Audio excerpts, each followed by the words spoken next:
Kia ora, ko Madeleine Hakaraia de Young tōku ingoa, he uri ahau no Ngāti Kapu, no Otaki, no Kaiwhakahau Hōtaka, or Māoriland. So my name is Madeleine Hakaraia de Young. I'm the Kaiwhakahau Hōtaka at Māoriland, so that means I'm our Māoriland Program Manager, which kind of means that I really just sit across everything we do in the organisation.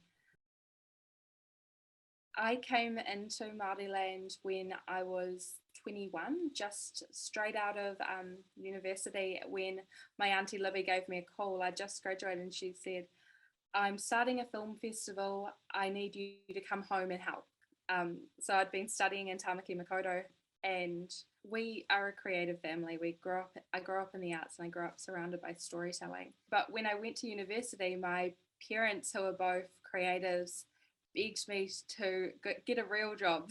They said, they were like, please, you can act, you can do whatever you want, but get something that's going to pay the bills. So I went to uni and I studied a Bachelor of Health Sciences and Māori Studies and Politics. And through that process, I was surrounded by public health policy, and I kept finding that all the reasons why our people get sick or why people end up in trouble have very little to do with health. That's to do with the world we live in and the stories we tell ourselves.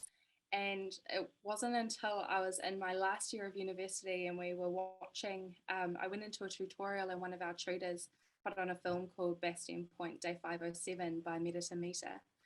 And all of a sudden I was looking at this film going, I've been so mad for so long and I didn't really know why, and I didn't have the information or the history that I wasn't, because we weren't being taught New Zealand history in schools.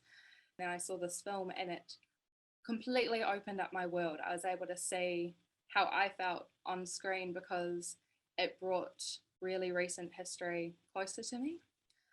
So when we got to the festival, I was all of a sudden exposed to hundreds of Indigenous films from all over the world, and I could see the power of those stories to open up our minds and change our lives, because just through the power of storytelling and sharing what we know with each other. So I was hooked. I came into that first film festival not even really knowing how a festival ran or anything about it, and then they couldn't get rid of me, and so I was able to go to Imaginative up in Toronto and work with them, bring everything I learned from there home to Aotearoa. That was where our festival started, and it's kind of just grown from there from a whānau story to a community story to now we like to think of ourselves as bringing the world to Otaki. So our film festival, Māoriland, it runs each March for 5 days, and we celebrate the world of Indigenous cinema. We see our community come together, and they tell us that, the whole street lights up when Māoriland's in town, with everybody having conversations and connecting to each other in a way that we don't often get an opportunity to do. So Match came out of two things. First of all, in normal times when we were able to travel, we would go to festivals all over the world, and we were seeing incredible works of new creative technology at overseas festivals and then bringing them back to Māoriland. And we could see the opportunity for rangatahi to live and thrive and do creative, high-value work in their own communities through creative technology. So we wanted to bring that to our rangatahi in Otaki. The other thing that inspired it was an exhibition I saw at Te Papa maybe 10 years ago, and it was a celebration of the history of gaming, that they had a whole gallery space full of every game that they could source.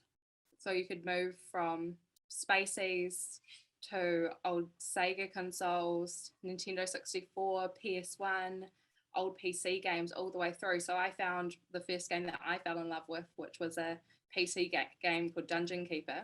Played that for an hour in this exhibition because it was the first time I'd been able to see it again. And I thought, I want to do that, but I want to do it with Indigenous content. So we opened Match with a big exhibition to celebrate all the creativity that is occurring in the Indigenous creative tech space.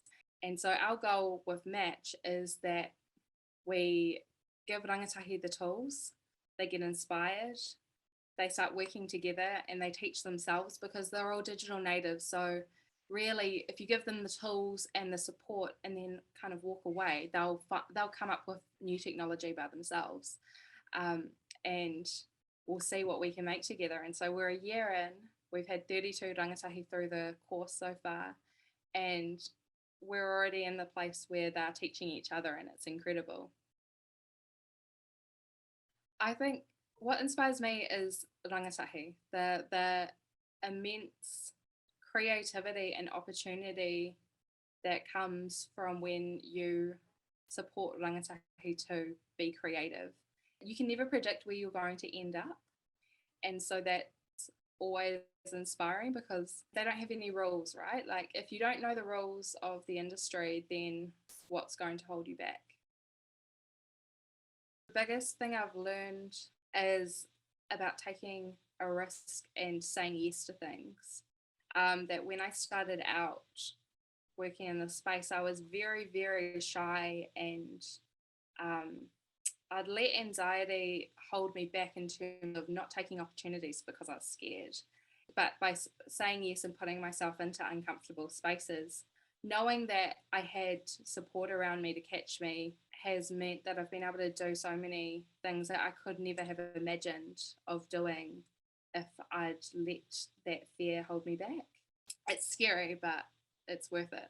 That's fantastic. Well, look, Madeleine, thank you so much for taking time to talk with me. It's so inspiring, and I'm so glad that you're, leading the charge and preparing the next generation. So yeah, good on you, and thanks so much for joining us at IFX.